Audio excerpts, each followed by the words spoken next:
radio, building dreams and achieving more, telling it just like it is. Most of all, keeping it real. Are you ready for real talk?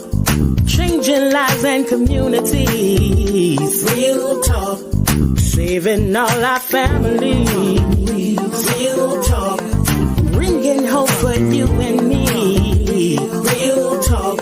Real talk with Judy. Real talk with Judy on the radio. Real talk with Judy. Real talk with Judy on the radio.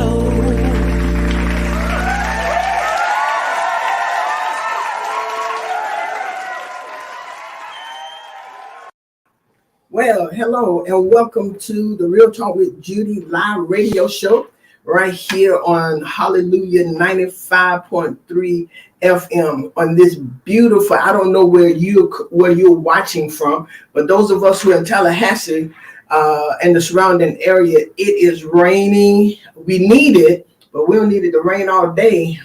But that's what he see fit to do. We'll take it, right? But it is raining, but we're here. Hallelujah 95.3 Facebook Live, Instagram, and YouTube at Real Talk with Judy live radio show.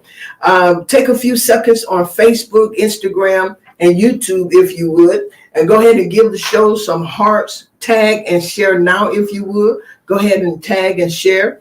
We'll be more than happy to have others to come on as we are excited about the show. If you are listening by way of radio, if you're at your desk or wherever you are safely, we'd like you to go ahead and contact your family and friends, call them, text, email, and let them know that the Dream Building Show, talking about real issues, with real people, real conversation, and useful information, the show which empowers, inspires, ignites, lift and build faith, just keeping it real with the Real Talk with Judy live radio show is on the air for 1 full hour. They do not want to miss this show. I promise you. I want you to hurry up and get others on. As I ask, if you will, go ahead and tag and share. And before we begin the content, get into the meat of this show. If you have not subscribed to my YouTube channel, I invite you to subscribe today at Real Talk with Judy live radio show. If you have not yet liked my Facebook page, please take a minute and be so kind and do it now at the Real Talk with Judy. I want to say hello to my mama, Dr. Mother Irma Hunter Wesley, the reason I am who I am, and to my awesome, the one and only amazing Superintendent Dr. Gerald Mandrell, the senior pastor of Life Changers. And he's the reason I get to do all that I do. I want to say hello and thank you to my amazing team who helps me deliver an award-winning show to a great audience every Tuesday. And to you, the award-winning audience, I want to thank you for being on. Cheese, I see you all the way from Carolina. Thank you for tuning in every Tuesday.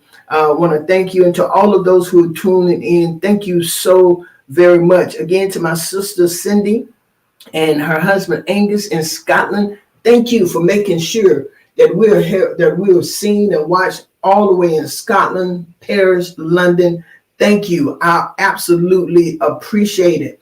And to all of the business investing sponsors of the Real Talk with Judy live radio show, thank you for being a consistent sponsor of this show. Your name is being scrolled across the bottom of the screen. I'm going to ask those of you who live in Tallahassee or wherever you live, if you will patronize these investors. I've had others who called from out of Tallahassee who want to be an investor. And so once we put their name up, we want you to patronize them as well. And I want to personally invite those. So if you will, go to my website, www.realtalkwithjudy, and become an investing partner of this show. I just saw that my sister Carolyn Waddell, she's going to be my guest next Tuesday on the show. She's going to be the guest next Tuesday.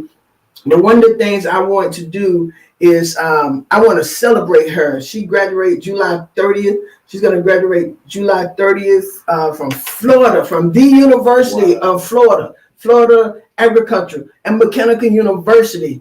and she went back to school. Y'all, I'm gonna bring her on the show next Tuesday. But my guest today, I was like, God could have brought her in today. You know, they made so much happen. But anyway, Carolyn, I'm very proud of you. I see my sister Tanya, who is one of the advisors, board of directors of this great show. We're just making things happen. I am excited about today's show. I have a young man on this show we've known for years. Number one, I've known him for years, but I've seen him conquer so much. And I wanted him on here so because I know he is going to really help ignite. Hello, Danette, Carolyn, Victoria, Tanya, Carolyn, to all of you who tuning in. Thank you all so very much for tuning in. And I want y'all to ask him some questions too. Once we get started, he can answer them. He can answer them. But he's a successful businessman. He fell forward.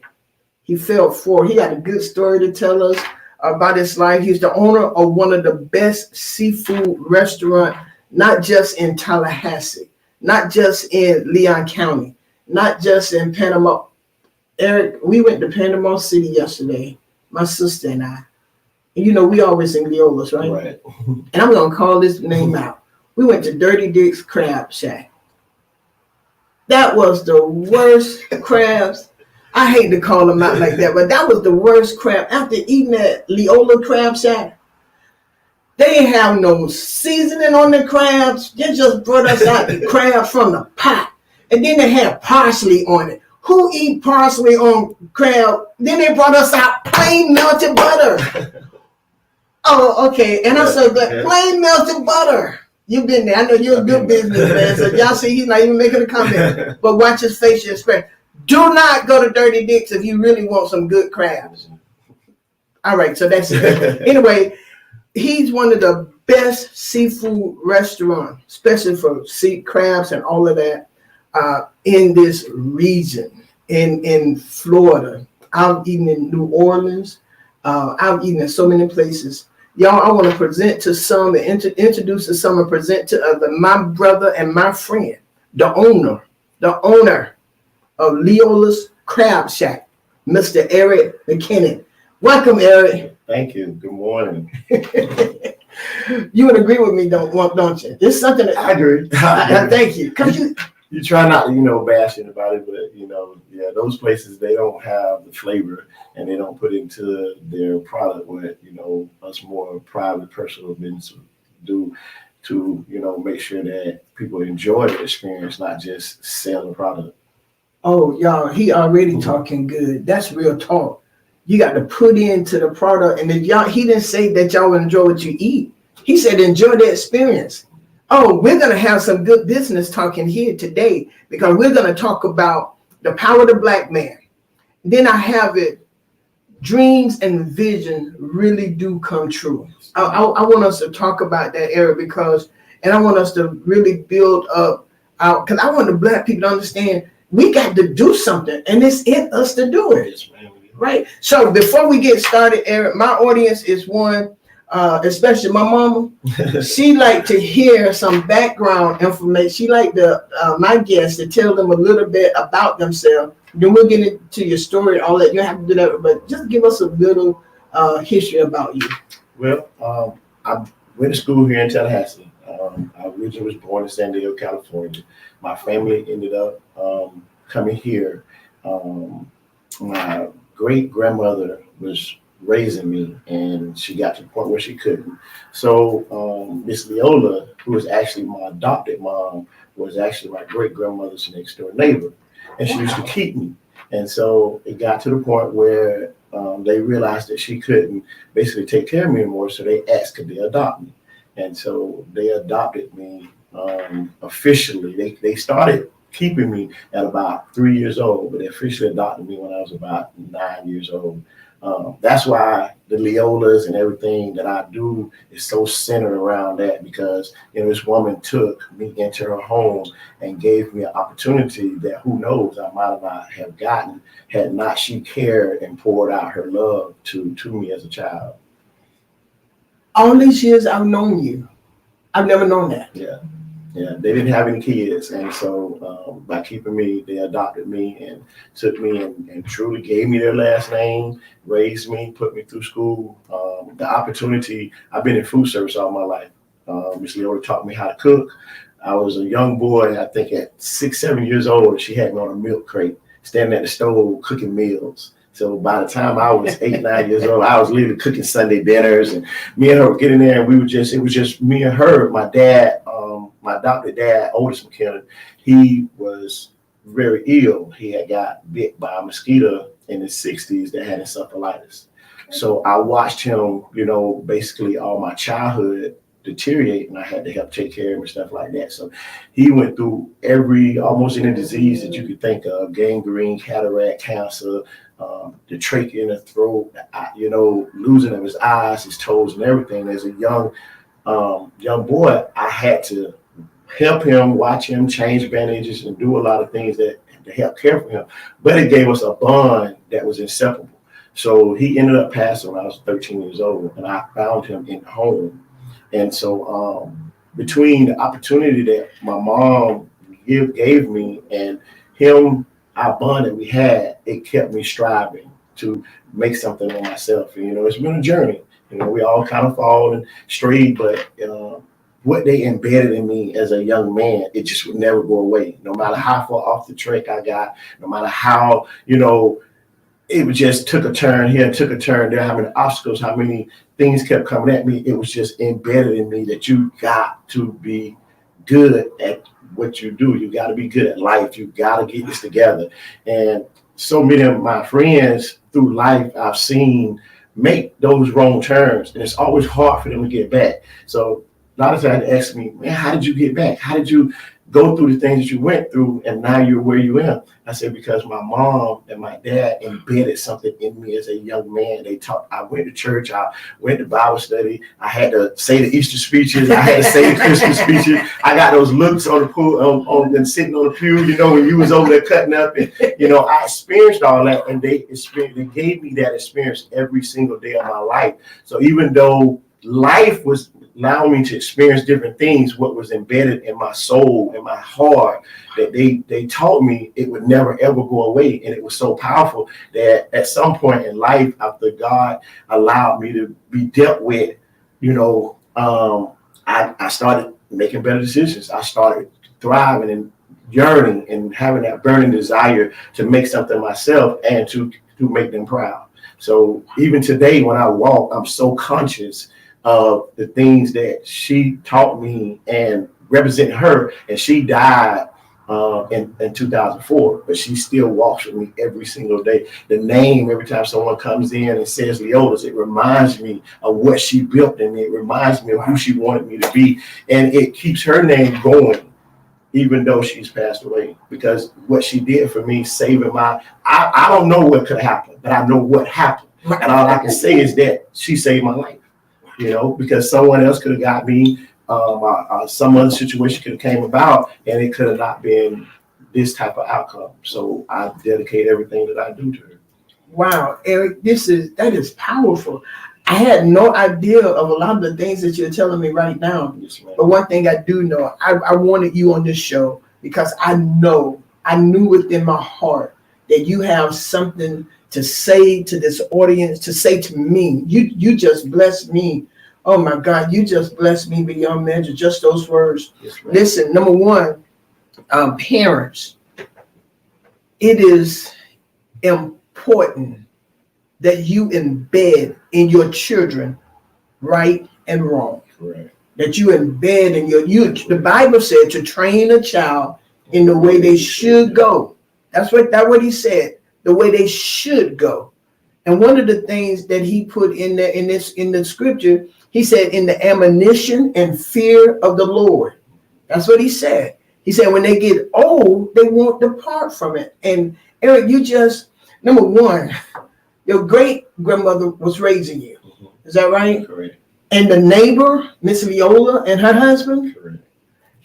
Come on, that is a valuable principle. I'm going to be coming in. That is a valuable principle. The great grandmama was raising him, but when the neighbor saw that she could no longer care for him, they brought him to their house. And not only did they do that, they adopted him officially. Now, this is powerful. This is powerful. And to me, I believe that wow, it goes hand in hand to show that God can intervene in any situation and get you to be where he wants you to be, have what you need to have. I always looked at it that God allowed me to get lined up with these people because he knew the teaching that they was going to give me. He knew the opportunities that they were going to give me. When my mom passed, she left me at my inheritance. I had been in restaurant business all my life. I worked for Piccadilly, Golden Corrals, Po Folks, you name it. And I started in management when I was 18 years old, managing Po Folks right here in Tallahassee on Appalachian Parkway. And it just took off from there. But the opportunities that I got, the teaching that she gave me, I feel like I was supposed to get it. It was predestined from the beginning of time. So God already knew that my great grandmother was gonna get me from my mom, who was on drugs in California. He knew that Miss Leola was gonna adopt me. He just ordered the steps the whole time. And so many times we wonder how things come, but God has intervened and directed the path. All you got to do is just commit to allowing. I have a thing now that I like to say to everyone: just trust the process. Trust the process.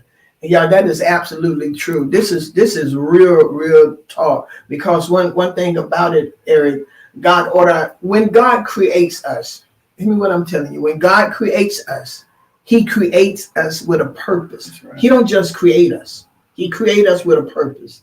And then he put us in the right place. Your mom did her part. Right. She brought you here. Right. They say, word brought you here. Well, mom brought you here. And your dad, for whatever reason, God wanted you to come through them. Mm-hmm. Well, so you can go through your great grandmother. Mm-hmm. Right? Mm-hmm. And then he had Miss Leola those set. All of this because he had a plan for you to open up all of the restaurant, all of the experience. Because Eric, some of these men need to know. You said, they asked, how did you break out? How did you get out? How did you make it now? And I think that we've been at every restaurant you've done. Yes. We've been to Po Folk, Piccadilly, Golden Corral, and Southern Fixin', and we'll talk about that. Do you mind sharing a little bit about your? Because I know you talked about the obstacles, the hindrances, and all of that. Because one of the things I like people to hear where we come from. Someone told me they like me because I'm going to be real. Well, I don't want nobody to think I got it all together. Right. And I want nobody to think I've always been saved. Or since I've given my life to the Lord, I haven't made mistakes. Because you got some people who make you think, my Lord, he ain't never made no mistake. He ain't never done nothing. Exactly. So I call it failing forward. And I get that name from John Maxwell's book that I read over and over again. Because sometimes when we fail, some people stay backward. But some people come forward. Would you talk about that a little bit? Yes, ma'am. I'm never ashamed to tell the things I went through. I think that is a testimony. That is what makes us recognize the power of God and the intervention that he has into our lives. The story is the process. And I used to do, when I first got home from prison, I used to go to school. I spoke for graduation at Gasfini and, the Marina Institute, a couple of other schools, even at college level, because I wanted to tell my story. Telling my story is there's a child, there's a young man, there's a young woman sitting there that can relate. We can't always relate to someone saying, don't do this, don't do that. Sometimes we have to share and not be ashamed to share our ups and our downs so they can say, oh, I go through that. I feel that. That has happened to me. And that's how you connect with individuals. That's how you know what individuals God have lined up for you to mentor, for you to bless, for you to be a part of. Being an only child, my mom was really, really strict. My adopted mother, she was the age of what would be your grandmother. So, I didn't spend the night. I had to come in the house when the street lights came on. Yes, sir. You got up on Saturdays and you clean the house. Yes, sir. You come in, you do your homework, you take off your school clothes, you put on your play clothes, things like that. So, being an only child, had nobody to share the chores. You got up, you raked the yard, you did all these things. It was a good life because, she provided all the essential things that I needed to be happy in life, but it also was a strict and structured life. when I got to the point of being able to make my own decisions and, doing, as we say, to break out of the house, I started experiencing things and doing things that I had never seen or experienced before. So then you have to make a decision. Peer pressure, being introduced to things that we don't know aren't really good for us. We just see them as innocent fun. And I started hanging with some of the wrong people, not really doing what they do, but I just was hanging around. Mm-hmm. And back in probably about 1986, I ended up in the gang, Hope Street gang on the South Side. Here I am, a boy that had, at the 10th grade, I had a UEI, Electronic Institute from Tampa, offered me a scholarship to their school in the 10th grade. So I was headed to college, knew where I was going in the 10th grade, and I was a student at Rutgers. But it shows how when things are prospering for you, how the devil can get in. And if you're not caught and staying prayed up and staying focused, he can alter your life. I ended up getting trapped into the gang not by being one of them, but by being associated around them. I went through that whole process when Tallahassee was really dealing with the battle of 4-5, Joe Louis and this and everybody fighting and going through. I was caught up in the mix of that. Part of that also came to starting to, wanting the street money, wanting the street life, wanting the street fame, and it was all new to me and overwhelming. And it made you feel like you were somebody, made you feel like you was important. Being raised the only child, you don't have those siblings to have fun with, to argue with, to do things with, all that comes with having siblings. You don't have that. So you spend a lot of lonely moments. So now here I am with all these brothers. Wow. Yes.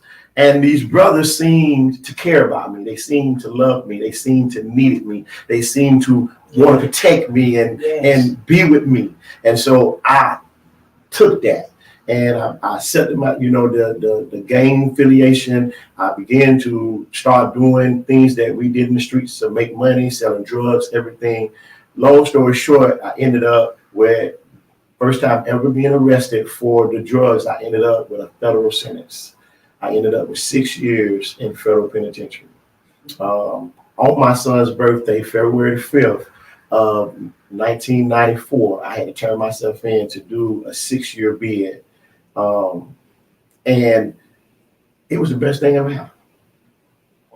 You never hardly hear people say that, but when you come from a life that I come from, you experience the thing I experienced, you tearing your parents' heart out. All those that invested in you, the church, and everyone that just knew you was going to be a well-established young man, and here you out here doing the total opposite thing.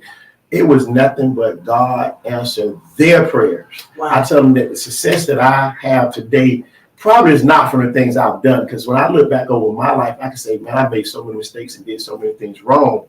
But I'm still riding on my mom's prayers. I'm still riding on my great-grandmother's prayers. I'm still riding on the pastor that baptized me prayers, And through those prayers, God has had mercy and grace on my life, and he's brought me a long way.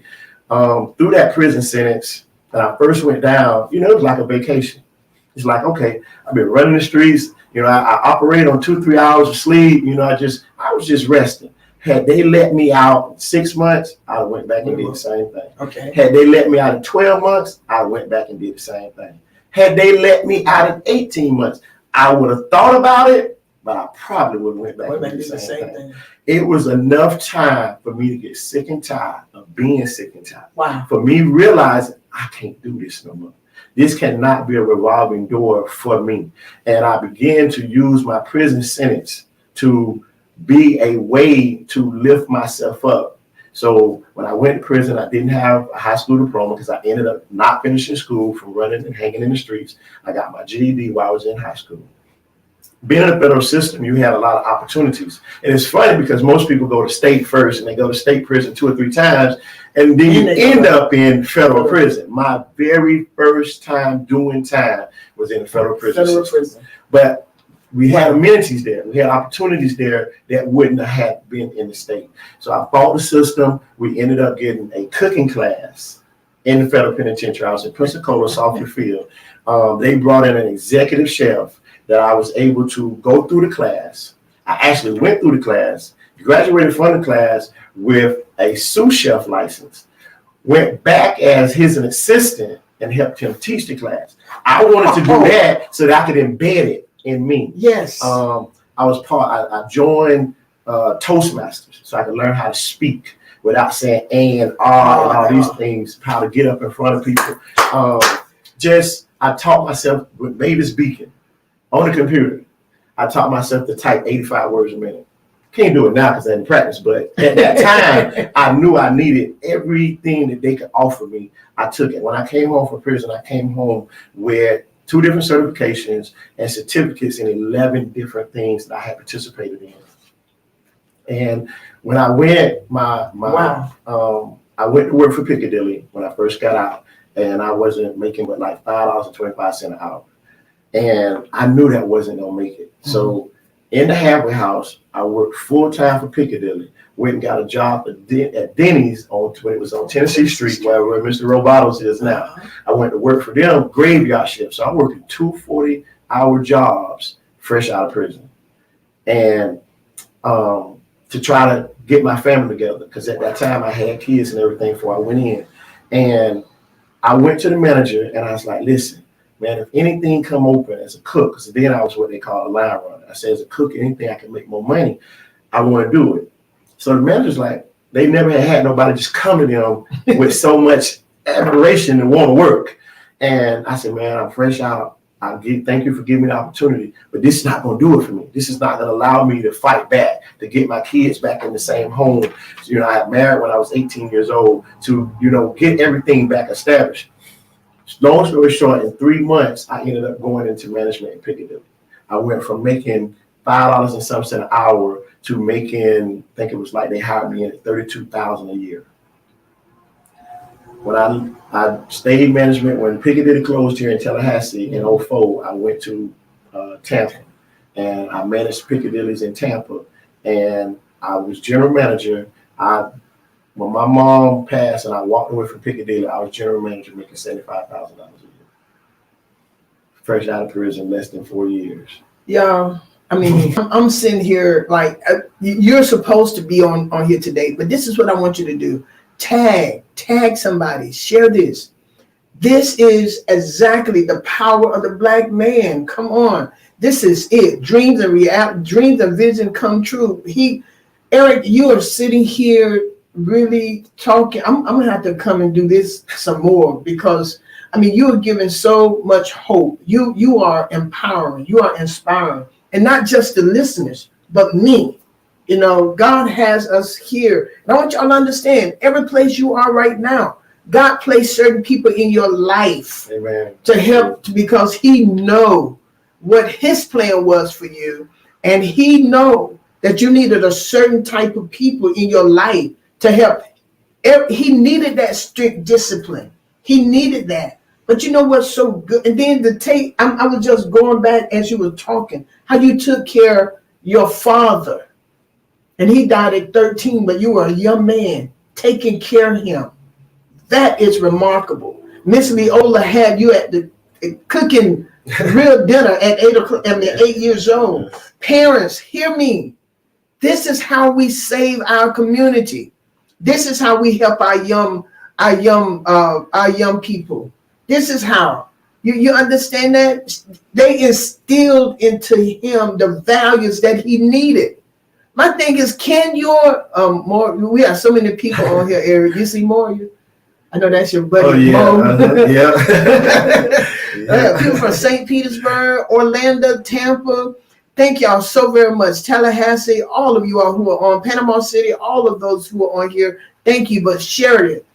Eric, I love what you're saying, because some people, and I think that's missing too, because we don't want to take our children to church. We want to say that we don't want to force it on them. I'm so glad that she forced it on you. Yes, me too. I'm so glad, because now children they can dance, and it's okay. They can do some of them dances, but they cannot quote scriptures. Correct. They cannot handle the hard stuff. That's why we got all this violence, because they don't know how to handle the hard stuff. They don't know how to pray. But church does something to you. And I ain't trying to turn this into a church, but church does something to you. It's true. Let them do those eats. Don't give them an option. And so when they get into what Eric was, I've been there too. I ain't been to prison. I can't say all this on here. My mama listen. That's the thing. My mama still gonna know, and she gonna ask me about it when we get out the way. But she still ain't gonna know. And I'm 62 now. I don't have to tell it now. Right. But I ain't get caught on some stuff, and and some things I don't say because I don't know how far they can dig stuff up. You know, so I ain't saying some stuff. But Eric, I agree with you. God allow us to go to different passes. Number one, you said this. People need to hear our stories. Yes. They need to know that we didn't just get here. This didn't happen overnight. No, it was a process. No, it was a real process. You know, but parents, you have an obligation. The children that God gives to you, He lend them to you. Go read the scripture. He lend you those children. And then He expect you to teach them. And you have to be careful, because I want you to hear this. Eric just said this. I've experienced this. Your children have more than you that's going to influence them. It's more than you, mama. It's more than you, daddy. And you're going to have to pray that what you instill into them, when it's time for them to make the decision, that they choose what you're taught, or that at least it come back. That what happened to the prodigal son, right? That's right. He went out and spent all his living. He did this, he did that.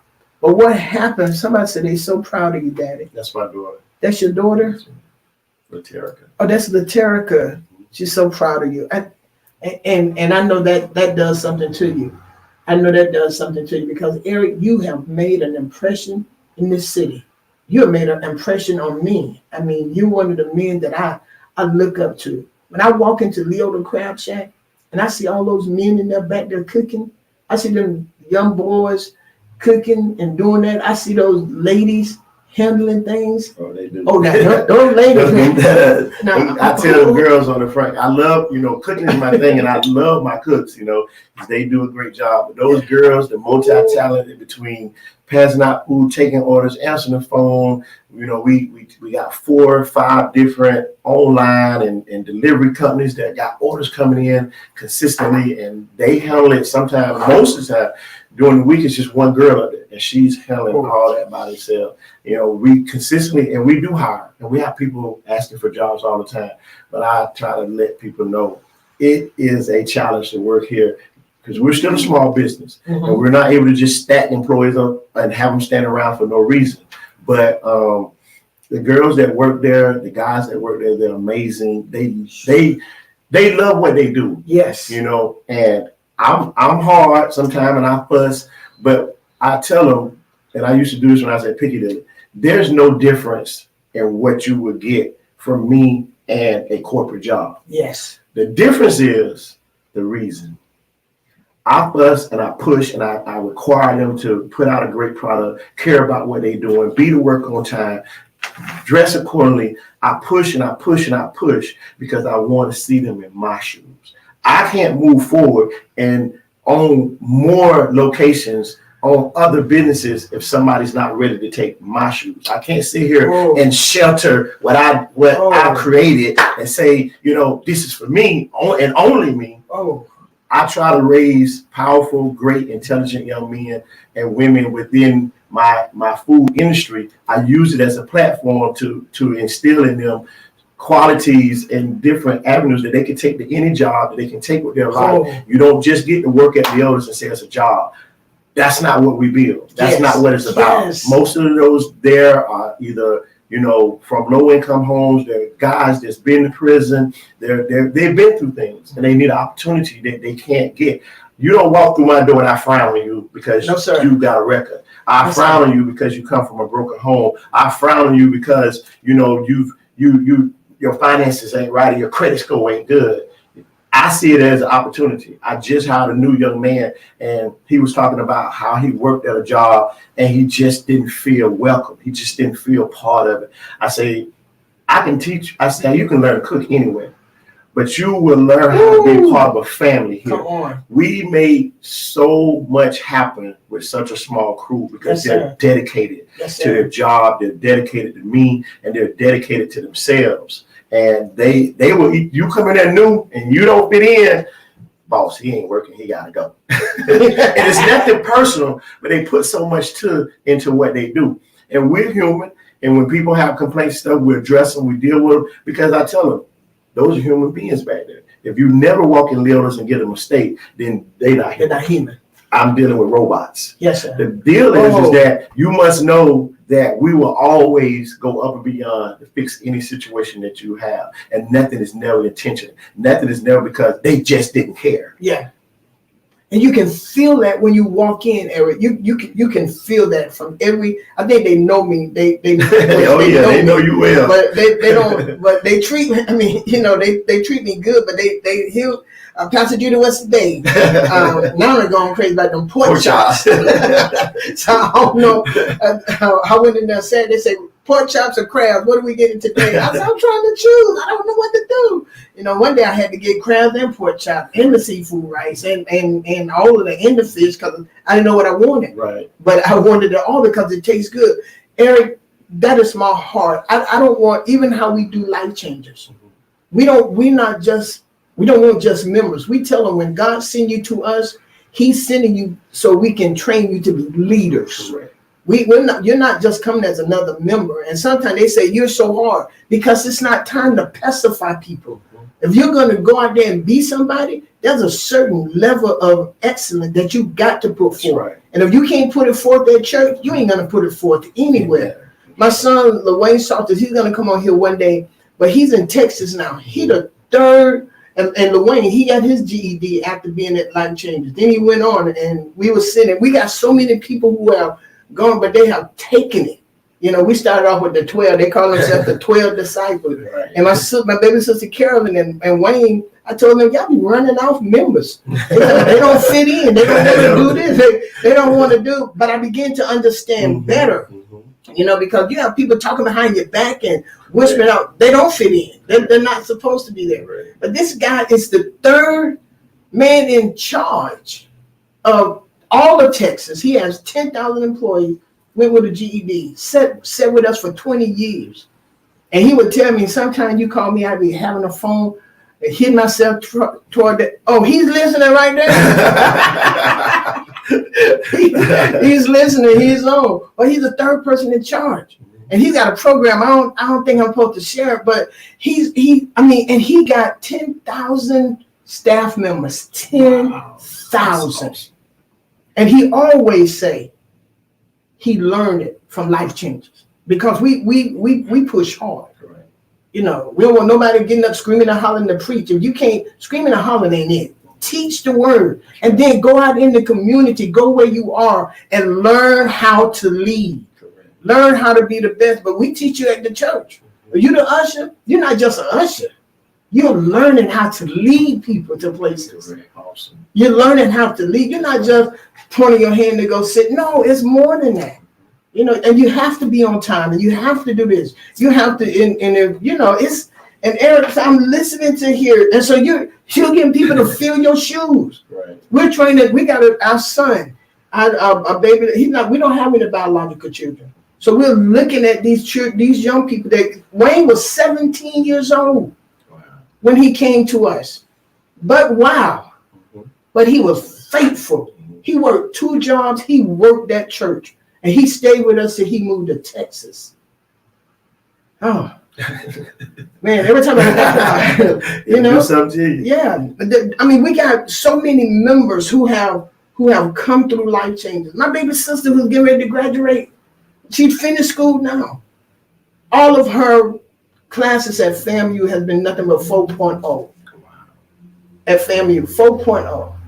Honor Society, everything. I think her cumulative grade point average now is I think it's a 3.94. She's graduating with a 3.94. Just went and she'll be 50 in August. Because when you see that in people, you teach them how to fight back. That's right. And I tell them, don't give your job nothing less than you'll give serving where we are. That's right. And so I'm listening to you to feel like we're training him to do Life Changes where we are now. Okay. But we got 20 acres of land out in Bond Road that we're gonna build out there. But we want my baby sister and her husband, and he's gonna be ordained This is Doug Waddell. When he first met us, I'm Doug Waddell. I'm Judy Mandrell. No, I'm the hardest out of me and my husband. Right. I'm the hardest. You know, I'm Judy Mandrell. But this man has almost finished his PhD. Very powerful. There are 3 children. And I'm listening to you, Eric, and it's saying to me, Judy, keep pushing them. That's right. Keep pushing yourself. Keep pushing yourself. Keep doing what you're doing because you're speaking to me today. I'm sitting here with tears in my eyes because I'm listening to my heart being shared through what you do. I mean, this is. I mean, you go ahead, Eric. I don't know if I'm becoming really sentimental in this 62. So dreams and vision become a reality, but it's a lot of hard work. What would you say to those who got dreams and vision? I mean, you have said so much already. And one of the things you said about the people who you have working for you, they're dedicated to the job, they're dedicated to you, and they're dedicated to themselves. I think that is awesome. And you got a stellar place over there. You know, it was a lady I was getting ready to get in my car Saturday, and she said her car didn't start, and she was like, Pastor Judy, my car won't start. I'm like, ma'am, I'm not a mechanic. I'm not no car. She's like, no, you can do it. I said, no, I can't do this. Yeah. I said, but the owner, Eric, he's in Leo's. They might know how to do something. I don't know how to do anything. Nothing. Yeah. I laid my hands on it. So more men came out, but it started. And she asked me, she said, you believe they would have helped? I said, honey, they would have left them crowd and come right on out there and help you. I said, those type of people, those type of people they have in there. And but I just and it's always full. You know, it's always, and you're gonna have to wait. You're gonna have to wait because your sign said this is not a fast food restaurant. Y'all cook the order. But what would you tell them? Because you got dreams and vision. I know you closed Southern Fixing because your wife's passed, right? Well, it's just part of, it's back to the saying that I said earlier, is trust in life process. Never give up on your dreams and goals.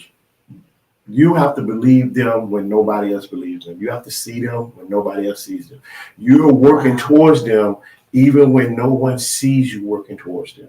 You have to know that the path has no light on it. When you're walking down that path, it has no illuminated light, because when you go to the left a little bit, that's part of the process. When you go to the right a little bit, that's part of the process. When you stumble and fall down, that's part of the process. Because the thing about it is that we all want to have a taste of success. We all want our dreams and our goals to become reality. But that's like what you were saying, that's leadership. That's putting yourself in a upper role where you're gonna say, I'm gonna have some sort of followers, whether it's my customers, whether it's my employees, whether it's my fan base, and you have to be prepared to be in that seat. That seat comes with so much more than what people realize. The process that it takes to get there, the ups and downs, even the pats on the back, the achievements, they all have to come together in order for you to be great when your goal and your dreams do come true. So never feel like, oh, well, I'm getting away from this, or it ain't gonna happen, or it's taking too long, or this obstacle is gonna stop me. I am a convicted felon. I say it every day. I live it every single day. I don't hide it. I'm not ashamed of it. It was part of my process. Every day that I get up, I have that fear of making a mistake. I have that fear of doing something wrong that could wipe everything that I built out at a snap of a finger. That fear keeps me strong. That fear helps me make the right decisions. That fear helps me strive every single day to grow and to build and to stay focused, because at a snap of a finger, it all could crumble. And so with that fear is why I am able to not indulge in these things. And this is what I tell guys coming out. You have to fear the wrongness. You have to fear the bad things. You got to get to that point like, oh, I did time. It ain't no big deal. I can handle that. I don't want to do it. No, you can't handle that. You have to believe just because you went through it, you can't handle it, because can you handle your mom crying again? Can you handle your kids being alone again? For men, this is the most powerful. Can you handle another man raising your kids? I couldn't handle all that. I took all that into account. And so when I came out, it was not a revolving door. I got out in 2000. That was 21 years ago. I've not been back to jail or back to prison or any trouble since then. I have not sold drugs. God took the taste out of my mouth, just as he took somebody stopped cold turkey smoking cigarettes. But what he did do is allow me to springboard off all those things to help make myself be somebody that I can be proud of, someone that my children can be proud of. And I can't go back and erase and forget and tell them this didn't happen. Right. But I'm here now. Yes. And I'm here to give you and do everything that I can now. We're going to use this. We're going to move forward. My kids work in. Everybody knows Victoria. She runs that place. She is my successor. You know, she's the boss. She tells me what to do. You know, like, Dad, I don't know. We not. No, Dad. You know, her and Roscoe do a great job of running that. God sent me a right-hand man. Yes, sir. You know, someone that cared about me first. Someone that partnered with me, and his loyalty has been past, I'm just an employee. Yes, sir. It has been past just, this is a good job. He has went without paychecks. He has worked 7 days when I took a day off. But when I came home from prison, we met at Piccadilly, and they wouldn't give him an opportunity. They would not. He had the experience. He had the knowledge to be a manager, but because of different reasons, he didn't qualify to what their vision. Mom taught me how to tuck my shirt in. She taught me how to not wear big clothes and, you know, and be addressed and things like this. So as a black man, they said, okay, we got to give one an opportunity. Here's one that fits the MO. So let's give him a chance. But even in that chance, I knew I needed help. I knew I needed people in order to take advantage of that chance so that we could excel it together. And me and him became friends. And I took him under my wing, taught him everything that they was teaching me. So I taught him when I was doing inventory, come on, Roscoe, do this inventory. Show me how to do this. Not realizing that I was building my partner. I was building my right hand man. Didn't even know that. I just seen they were passing up a good man that knew what he was doing. Yes. And that deserved the opportunity. Whole time God had me building who was going to ride with me through thick and thin. Yes. And we all need that help. Never, ever look at someone and denounce them. Denounce what they can be part of your life, what they can do to your life. They don't have to be super more educated than you. They don't have to be bigger than you to be a blessing to your life. This young man has been a blessing to me and my family life. My kids and being a part of it, all of them don't work there, but they all support what I do. I can call them all now and be like, hey, you working today? I need you to come to Leola's. I need you to go on the mobile truck. I need you to do this. They all offer their support. I had some that worked there. My son Jordan, he worked through the process. Now he's got a big position at FSU Credit Union, graduating from FAMU. You know, it's just a process. You have to trust the process. It's so much bigger than what you see, and it's so much bigger than yourself. Just don't give up on your dreams and goals. Don't give up, because you are relying on them, and so many people that God is going to send your way through your path, through your life, are relying on them. Oh my Lord. This show is absolutely fantastic. This is the Real Talk with Judy live show with the one and only Eric McKinnon, the owner of Leola's Crab Shack. My son Wayne, he was here this weekend. He said he ate it before he went back. And you know, my sister Carol and that girl we are Leola's fans. That's my son right there, the one I just told you. What he said Leola food is amazing because of the organization standard of excellence of community bridge.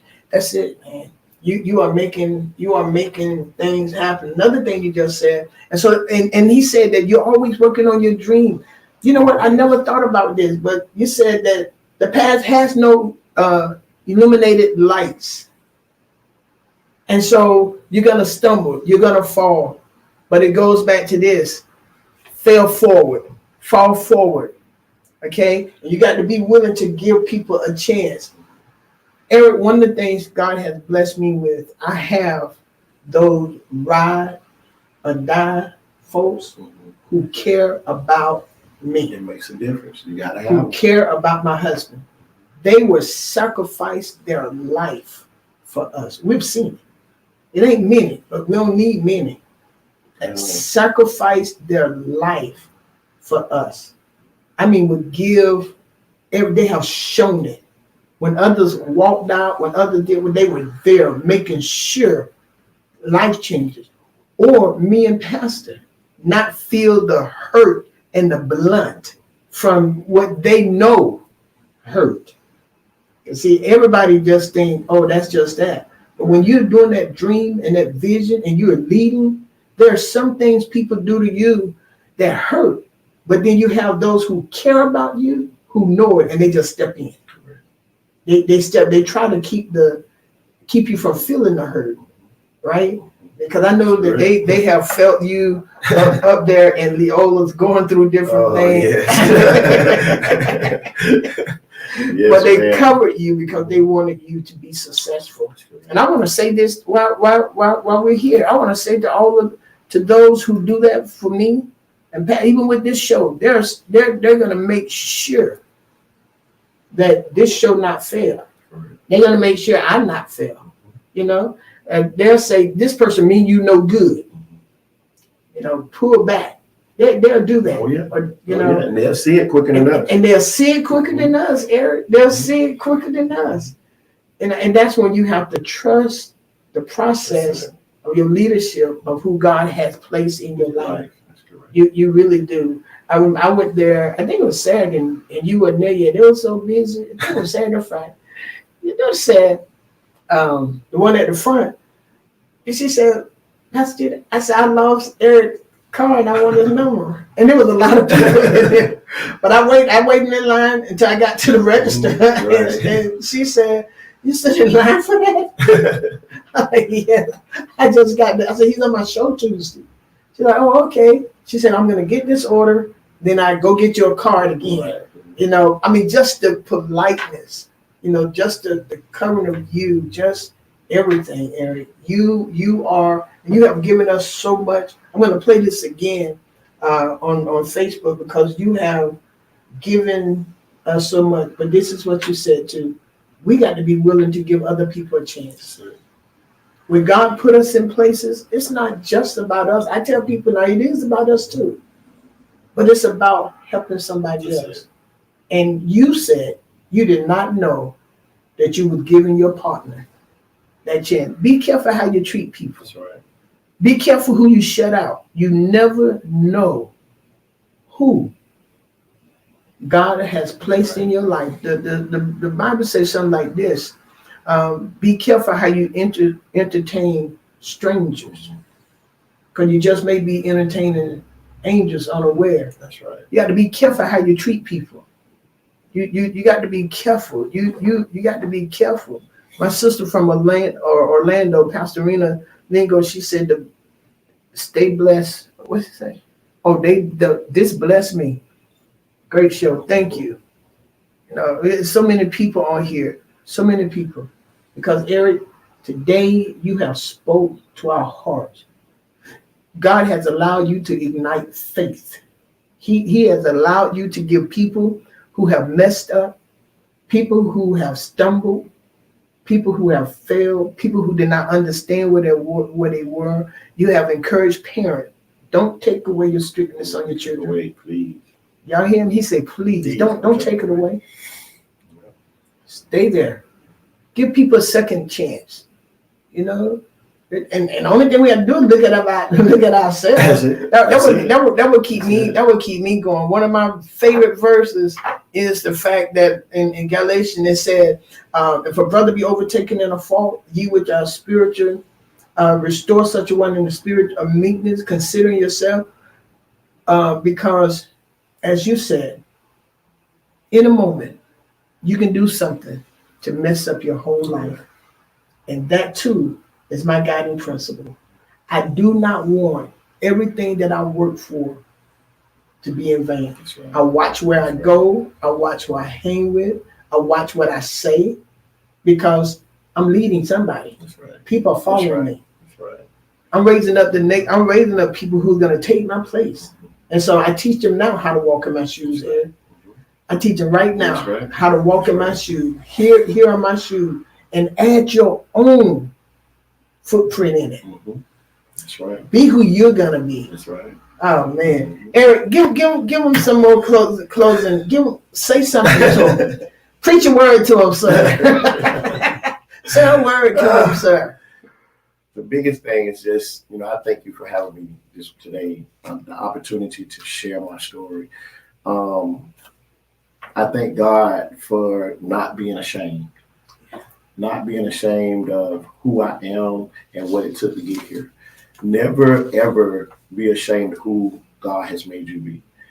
Everyone is great in the eyesight of God. And we all need everyone, no matter what their positions are. Everyone's not going to be a business owner, but you can't be a business owner and not have employees. Don't mistreat your employees or look down on your employees. When I speak of Leotas, I say we will be there. We are great.